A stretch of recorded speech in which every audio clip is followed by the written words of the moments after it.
자, 함께 보실 말씀은요, 마가복음 4장 35절부터 41절까지의 말씀, 저 여러분이 한 절씩 교독하도록 하겠습니다. 그날 저물 때에 제자들에게 이르시되 우리가 저편으로 건너가자 하시니 그들이 무리를 떠나 예수를 배에 계신 그대로 모시고 가매 다른 배들도 함께 하더니 큰 광풍이 일어나며 물결이 배에 부딪혀 들어와 배에 가득하게 되었더라. 예수께서는 고물에서 베개를 베고 주무시더니 제자들이 깨우며 이르되 선생님이여 우리가 죽게 된 것을 돌보지 아니하시나이까 하니 예수께서 깨어 바람을 꾸짖으시며 바다더러 이르시되 잠잠하라 고요하라 하시니 바람이 그치고 아주 잔잔하여 지더라.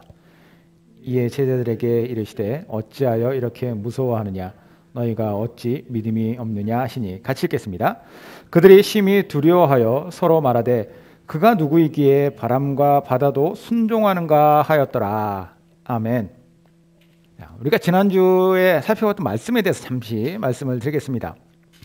예수님이 갈릴리 서편에 위치한 게네사렛이라고 하는 지방에서 게네사렛 지방에서 갈릴리 동편으로 이동하시려고 했어요. 그러니까 갈릴리 서쪽에서 갈릴리 호수를 중심으로 해서 갈릴리 서쪽에 있는 마을에서 갈릴리 동쪽으로 가시려고 했는데 갈릴리 동쪽으로 가실 때의 경로가 특이했습니다.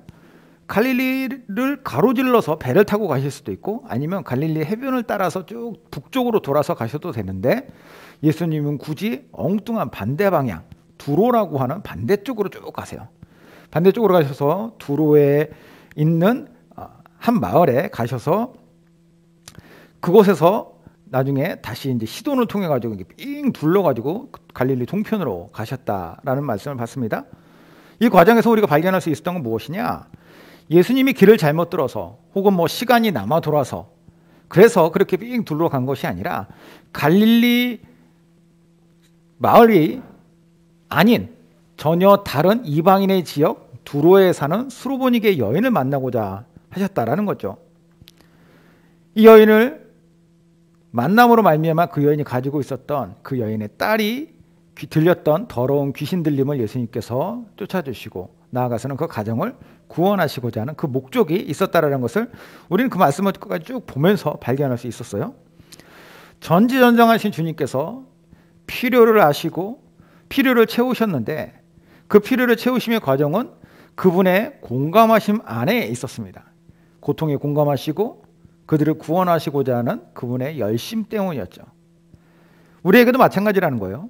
우리가 우리의 노력으로 예수님을 믿은 것이 아니라 예수님이 우리를 찾아오셔서 전지전능하신 능력으로 우리를 구원하셨는데 단지 그분의 능력만이 부각될 것이 아니라 그분의 능력 안에 있는 그 중심의 핵심에 있는 그분의 마음, 그분의 공감하시는 은혜를 우리가 생각해보자라는 것이었어요.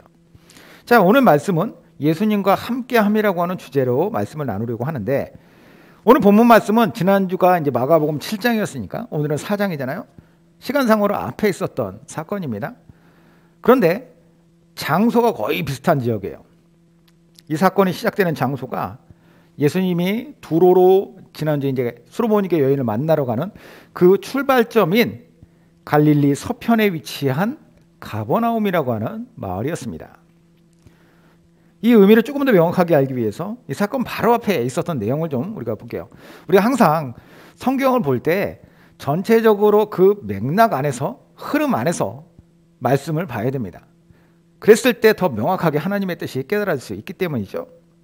자, 마가복음 7장에 보면은 예수님의 소문이 온 그 가버나움뿐만 아니라 갈릴리 전역, 갈릴리 주변 지역뿐만 아니라 지난주에도 말씀드렸던 두로 지역, 시돈 여기까지도 예수님의 소문이 쫙 퍼졌습니다. 그래서 예수님이 많은 사람들에게 영향력을 막 끼치고 있었던 시기였어요. 한번 볼까요? 마가복음 3장 7절에서 9절 그리고 20절. 예수께서 제자들과 함께 바다로 물러가시니 갈릴리에서 큰 무리가 따르며 유대와 예루살렘과 이두메와 요단강 건너편과 이게 이제 유대 남부 지방이에요, 이스라엘. 그리고 또 두로와 시돈 근처에서 많은 무리가 이건 이방인들의 지역이죠. 이스라엘 북쪽 지역입니다. 그가 하신 큰 일을 듣고 나오는지라 예수께서 무리가 에워싸 미는 것을 피하기 위하여 작은 배를 대기하도록 제자들에게 명하셨으니 집에 들어가시니 무리가 다시 모임으로 식사할 겨를도 없는지라. 예수님에 관한 소문이 주변 이스라엘 그 전역뿐만 아니라 이스라엘 바깥쪽까지도 막 들불처럼 퍼져갔습니다. 대단한 분이 나왔다라고 하는 거죠. 그런 말미암아서 예수님을 보기 위한 많은 무리들이 모였습니다. 오죽 많이 모였으면 예수님 식사할 겨를도 없었다고 그랬어요. 사람들이 이 갈릴리 해변에 너무 많이 몰려가지고 막 밀치고 막 그러니까 예수님이 제자들한테 배를 준비해라, 안 되겠다라고 말씀하셨다라는 것이 바로 오늘 본문에, 그 본문 앞에 있는 3장의 내용이었죠.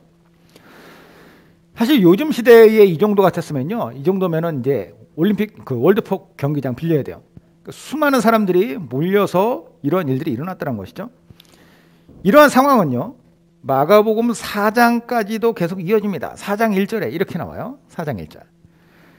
예수께서 다시 바닷가에서 가르치시니 큰 무리가 모여들거늘 예수께서 바다에 떠 있는 배에 올라 앉으시고 온 무리는 바닷가 육지에 있더라. 자, 아까 예수님이 배를 준비하라고 했잖아요. 배를 준비한 이유가 여기에 있습니다. 예수님의 가르침을 듣기 위해서 수많은 사람들이 모여서 안 되겠다. 여기에서는 안 되겠으니 배를 타고 예수님이 조금 바다 쪽으로 이제 갈릴리 호수죠. 엄밀히 거기에 가서 사람들을 해변에 있는 사람들을 향하여서 내가 말을 전하겠다라는 거예요. 자, 이게 우리가 상상하기에는 이게 가능한가라고 생각할 수 있는데 그냥 우리가 생각하는 큰 뭐 해수욕장 해변 이렇게 생각하시면 안 돼요. 갈릴리라고 하는 지역 자체가 뒤쪽으로는 병풍처럼 이렇게 쫙 그 뒤가 막혀 있어요. 그리고 앞에 해안가가 있고 거기에서 예수님이 배를 타고 이 사람들을 향해서 말하면 마치 천연 극장처럼 거기에서 사람들에게 충분히 의사 전달이 될 수 있는 지형을 갖고 있다는 것이죠. 그래서 예수님이 여기에서 사람들에게 말씀을 전하십니다.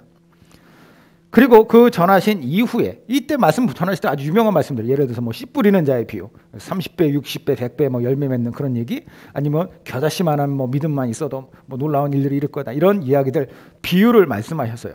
그리고 나서 예수님이 오늘 본문 시작에 35절 36절에 제자들한테 이렇게 얘기를 하십니다. 그날 저물 때, 말씀을 다 전하시고 저물었을 때 제자들에게 이르시되 우리가 저편으로 건너가자 하시니, 갈릴리 반대편으로 가자는 거예요. 그들이 무리를 떠나 예수를 배에 계신 그대로 모시고 가매 다른 배들도 함께 하더니. 자, 해변에 모여있던 사람들을 뒤로 하고 예수님이 제자들을 데리고 반대쪽으로 가자. 해가 질 때쯤에 예수님이 이런 말씀하신 거예요. 근데 여기서 눈에 띄는 장면이 있습니다. 뭐가 눈에 띄십니까? 저는 이거 읽으면서 눈에 딱 띄었던 게 뭐냐면 다른 배들도 함께 갔다라는 거예요. 그러니까 요즘은 사생팬, 예수님을 쫓아가려고 하는 사람들이 많았다라는 것이죠. 그런데 이제 이 사람들은 얼마 못 가서 다시 되돌아옵니다. 목적이 예수님을 건너가는 것이었고 이 사람들은 그쪽 지역에 살던 사람들이기 때문에 끝까지 따라갈 필요가 없었다라는 거예요. 식사도 제대로 못한 채 사람들에게 둘러싸여서 계속해서 말씀을 전하시던 예수님, 육체적으로 꽤나 피곤하셨을 거예요. 그래서 배에 잠드셨는데 그날 마침 이 갈릴리에는 예상치 못한 광풍이 불어오기 시작을 합니다. 배가 갈릴리 중앙으로 이렇게 쭉 항해하고 있을 때 해가 지고 갑자기 어두움이 찾아온 거예요. 그러면서 파도가 일기 시작을 합니다. 37절 같이 한번 읽어볼까요? 시작. 큰 광풍이 일어나며 물결이 배에 부딪혀 들어와 배에 가득하게 되었더라. 자, 여기서 큰 광풍이다. 메가스 아네무라고 하는 단어인데요. 메가스는 메가예요. 영어의 메가가 이제 헬라어의 메가스에서 나온 거죠. 큰 아네무라는 것은 사방에서 불어오는 바람들. 그래서 바람의 복수형. 사방에서 커다란 바람들이 요동치면서 배에 부딪혀 왔습니다. 당연히 물결이 막 일었겠죠. 이게 웬만한 바람과 웬만한 파도였으면요, 사실 제자들이 어떻게든 이 상황을 자신들의 능력으로 극복할 수 있었을 겁니다. 왜냐하면 제자들 중에는 베드로라든가 야고보라든가 요한은 이 갈릴리에서 평생 고기 잡던 어부들이었죠. 그런 어부들조차도 감당할 수 없는 일이 발생했다라는 거예요. 더군다나 이 뭐 조명도 없고 그러던 시대지 않습니까? 갑자기 이렇게 되니까 어두컴컴한 아무것도 안 보이는 칠흑 같은 밤에 이런 상황에 닥쳤다? 당황할 수밖에 없겠죠. 그들은 혼비백산에서 이렇게 반응합니다. 38절에 아까 예수님이 주무시고 계셨다고 했는데 예수께서는 고물은 배의 뒷부분이에요. 배의 뒷부분에서 베개를 베고 주무시더니 제자들을 깨우며 이르되 선생님이여 우리가 죽게 된 것을 돌보지 아니하시나이까 하니. 자, 선생님이여 우리가 죽게 됐습니다라는 거예요. 선생님이여 우리 지금 죽게 된 이 상황을 당신은 그냥 주무시고만 계십니까? 이 말에는 원망이 섞여 있었다고 저는 생각이 듭니다. 사실 이날 배 타고 갈릴리 건너가자고 한 거는 제자들이 아니었어요. 그렇죠? 예수님이었어요. 예수님. 제자들 마음에는 사실 갈릴리에서 그 해가 지려고 하는 그때에 굳이 왜 건너편으로 넘어가지라고 하는 의문이 있었을 수 있습니다. 밥도 못 먹었잖아요. 지금 열광하는 수많은 사람들이 있는데 그러면 그 사람들 중에는 그 가버나움의 부자들도 있었을 것이고 그러면 그들 집에 가서 저녁 식사 대접받고 그리고 거기서 잘 쉬었다가 다음날 움직여도 되는데 굳이 그 밤에 해가 지는 순간에 그 시점에 예수님은 건너가자 하신 거죠. 물론 그때는 날씨가 좋았기 때문에 그들도 충분히 갈 수 있으리라 생각했을 것 같고요.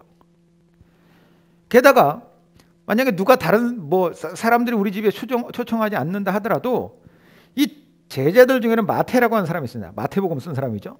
마태가 원래 어떤 사람이냐? 가버나움에서 세리를 했던 사람이에요. 세리는 당시에 상당한 부자. 그러니까 마태네 집에 가서 묵어도 된다라는 거예요. 근데 굳이 예수님은 가버나움에서 지금 배 타고 건너가자고 했고 건너가는 과정에 지금 이런 일이 일어났는데 뒤에 가서 주무시고 계시네? 원망하는 마음이 들죠. 이렇게 원망하는 마음, 약오른 마음 이런 마음이 들어서 예수님께 이야기하는 거예요. 선생님이요 지금 우리 죽게 됐습니다. 두렵기도 하고 마음도 좋지 않아요.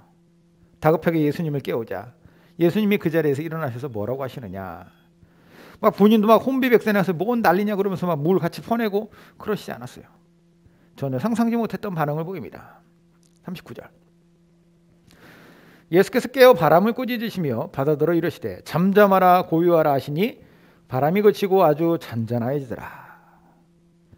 예수님께서 바람과 바다를 꾸짖으셨다. 잠잠하라 고요하라. 그러니까 바람이 그치고 갈릴리의 바다가 고요해지고 잔잔해졌다. 아니 놀라운 일이죠. 자, 이 이야기를 예수님께서 이렇게 바다를 향해서 명령하신 뒤에 제자들 돌아오면서 이렇게 얘기를 하십니다. 40절에 이에 제자들에게 이르시되 어찌하여 이렇게 무서워하느냐 너희가 어찌 믿음이 없느냐 하시니.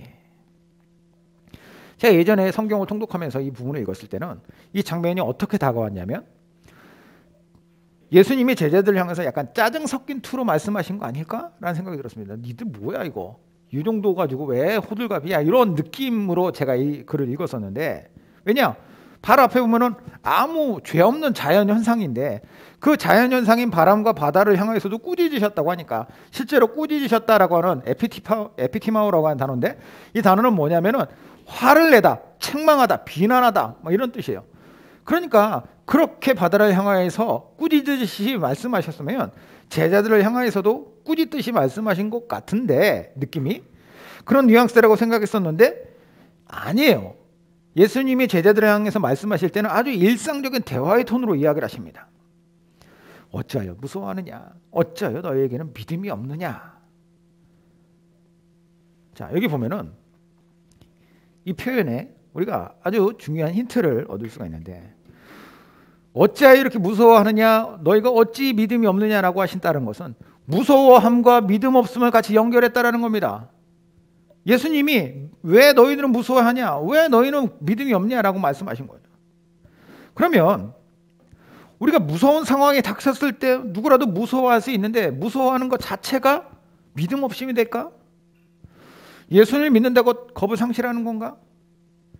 그렇게 따지면 겁 없는 사람은 믿음이 더 좋은 사람이고 상대적으로 겁이 원래부터 많은 사람은 믿음이 잘하기가 힘든 사람인가? 왜 이런 말씀하셨을까? 단순히 위기 앞에서 누가 겁을 더 먹냐 겁을 덜 먹냐 사실 이거를 연결해서 말씀하신 것이 아니라는 것을 우리는 봐야 돼요. 여기서 핵심은 무엇이냐?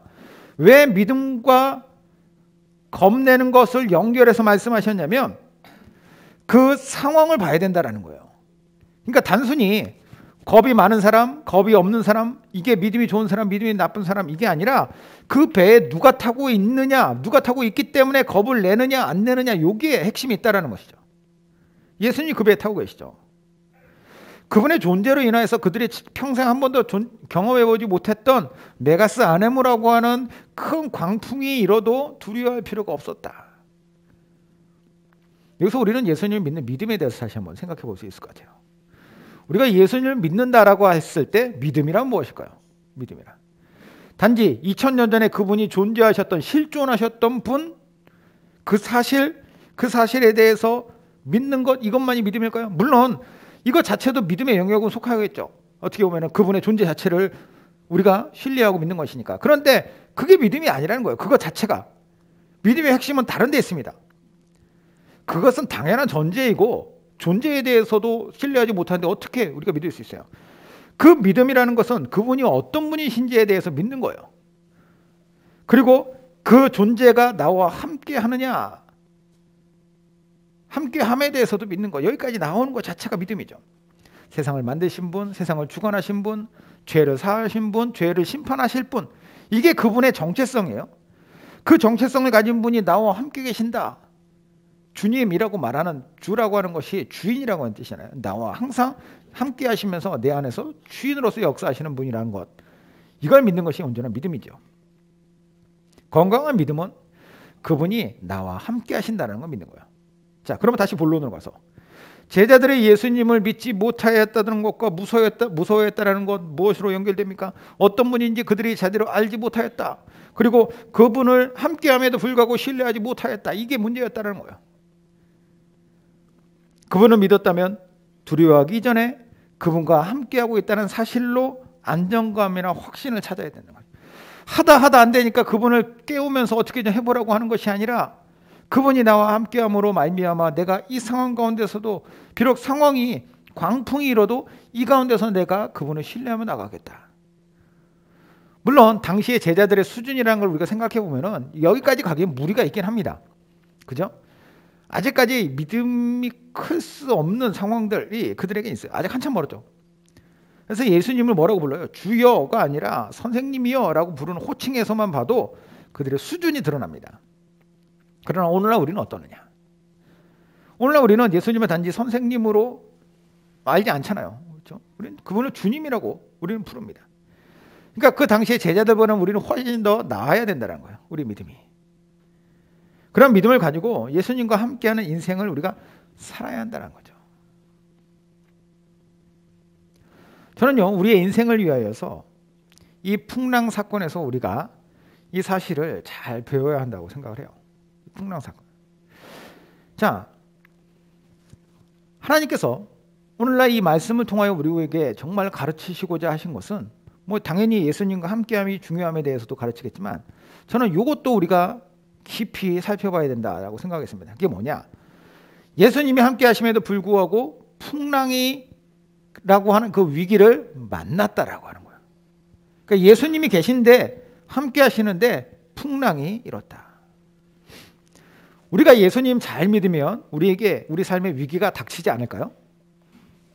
반대로 예수님을 잘 믿지 않기 때문에 우리 삶의 위기가 막 닥칠까요? 보통 이렇게 많이 착각하거든요. 아, 내가 예수님 잘 믿었기 때문에 나는 내 삶은 다 평온해. 아, 내가 예수님 잘 안 믿었기 때문에 내 삶은 정말 요동치고 막 힘든 일들만 있어. 보통 이렇게 많이 생각하죠. 물론 그런 면도 있습니다. 그러나 그게 전체가 아니에요. 오늘 이 스토리를 보십시오. 예수님이 제자들을 보호하려고, 야, 내가 보니까 나는 일기예보도 다 알잖아. 내가 보니까 오늘 밤에 풍랑이 일 거야. 그러니까 오늘은 가지 말자. 이렇게 얘기하시지 않았어요. 제자들이 고집 부려서 예수님 그래도 우리가 건너편에 가면 더 맛있는 거 있으니까 저기 가십시다. 이렇게 하지 않았다라는 거죠. 예수님을 가자고 했어요. 제자들의 마음은 분명히 거기에 대해서 순종하기 힘들었을 텐데 그럼에도 불구하고 마음이 내키지 않아도 그들은 순종했습니다. 우리가 보통 생각하는 믿음 좋은 사람, 교회 잘 다니는 사람은 예수님의 가자고 했을 때 아무 소리 없이 따라갔던 제자들의 모습입니다. 하지만 그런 사람에게 큰 광풍이 불어요. 만약에 이런 광풍에 홀로 가게 하셨다면은 그리고 책임져 주시고 찾아오 주시지 않는다면 예수님에 대해서 야속하게 생각할 수 있겠지만 그분이 함께 하시잖아요. 비록 광풍이 있어도 그분과 함께함 때문에, 그 사실 때문에, 그런 말미암아서 그들은 안전할 수 있다라는 것이죠. 다시 말해 우리 인생을 항해로 비유했을 때 진짜 중요한 것은 무엇이냐? 우리 인생이 얼마나 날씨가 좋으냐, 얼마나 우리가 나아가는 그 물결이 평탄하냐, 얼마나 우리가 조류를 잘 타느냐, 이게 아니라 누구와 함께 하느냐가 중요하다는 거죠. 그분과 함께함으로 말미암아 광풍을 만나도 그 광풍 속에서 그분과 함께함으로 말미암아서 내가 더 강건해질 수 있고 믿음이 더 자랄 수 있고 더 온전해질 수 있는 거. 물론 힘들긴 하겠죠. 제자들이 뭐 여기 예수님과 함께 있다고 해서 이런 일들, 광풍을 만났을 때 힘들지 않겠습니까? 멀미나고 힘들죠. 하지만 중요한 것은 무엇이냐? 오늘 우리에게 말씀하시고자 하는 것은 무엇이냐? 그분과 함께 한다라고 하는 이 사실 앞에 우리가 더 온전함으로써 나아가야 한다. 이게 믿음이다. 그러므로 우리는 우리의 삶에서 감당치 못할 광풍이 닥친다 할지라도 거기에서 내가 두려워하고 무너지고 좌절하고 낙심할 게 아니라는 거예요. 이 사실 하나만 기억하십시오. 내 인생에 누가 계신가? 내 안에 누가 계신가? 그분의 존재와 능력이 내 안에 함께 하심으로, 성령께서 내 안에 함께 하심으로 낙심할 상황이 아니라 지금 이 순간은 내가 그분께 매달리고 그분을 의지해야 될 순간이구나. 그분이 광풍을 꾸짖으실 때 바람이 그치고 파도가 잔잔해진 것처럼 우리 인생 속에서도 그런 광풍이 일었을 때 그분이 꾸짖으실 때 그분이 역사로 말미암아서 그분의 능력으로 말미암아서 모든 문제들 속에서 나는 다시금 전진할 수 있을 것이다라는 거예요. 제자들이 예수님의 그 모습을 보면서 이렇게 이야기를 합니다. 41절에 그들이 심히 두려워하여 서로 말하되 그가 누구이기에 바람과 바다도 순종하는가 하였더라. 이때까지는 누군지 잘 모르죠. 우리는 누군지 알아요. 세상을 만드신 분, 세상을 주관하시는 분, 이 세상의 모든 것들이 그분의 주관 아래에 있다라는 것. 세상에 누구보다도 크고 광대하신 분이시기에 우리는 그분을 더욱더 신뢰하며 나아갈 수 있는 것이죠. 토미 테니 목사님의 하나님의 관점이라고 하는 책이 있는데, 뭐 예배에 관한 책이긴 한데 그 하나님의 관점이라고 하는 책에 이런 이야기가 있습니다. 당신이 교회에 들어오기 전에 가졌던 동일한 문제들이 교회를 나설 때에도 여전히 기다리고 있지만 이제는 당신의 관점이 변했다. 이제는 문제들이 작아져 보인다. 하지만 실제로 작아진 것은 아니다. 다만 주님이 더 커 보이기 때문에, 그리고 실제로 그분이 더 크신 분이기 때문에 문제들이 당신을 압도하는 힘을 상실하게 될 것이다. 상황이 바뀌지 않는다고, 그렇다고 해가지고 우리의 삶이 망가지지 않는다라는 거예요.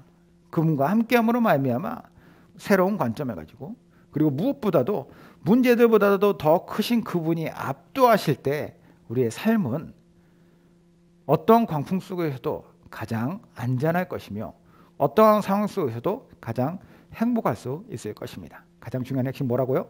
그분이 우리와 함께하는 것입니다. 기도하겠습니다.